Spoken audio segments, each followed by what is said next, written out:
செல்வர்கள் முன்னே வறியவர்கள் உதவி வேண்டி குனிந்து நிற்பது போல ஆசிரியர்கள் முன்னே பணிவுடன் நின்று கல்வி கற்றவர்களே உயர்ந்தவர்கள்.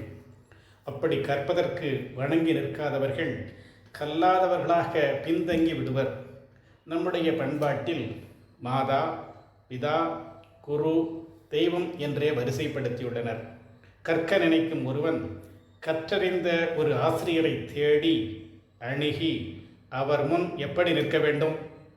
வறியவர்கள் ஏதேனும் உதவி பெற வேண்டுமெனில் செல்வர்களை அணுகி பணிந்து வேண்டியதை பெறுவது போல மாணவன் கைகட்டி பணிந்து அவரை வணங்கி நிற்க வேண்டும்.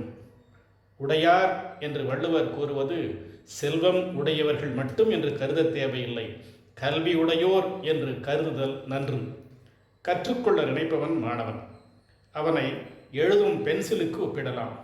கற்பிப்பவர் ஆசிரியர். அவரை அழிக்கும் ரப்பருக்கு ஒப்பிடலாம்.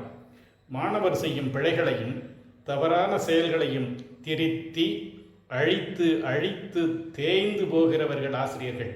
ஆகவே ஆசிரியர்களை மாதா, பிதாவுக்கு அடுத்து தெய்வத்திற்கு முன்னே வைத்துள்ளார்கள்.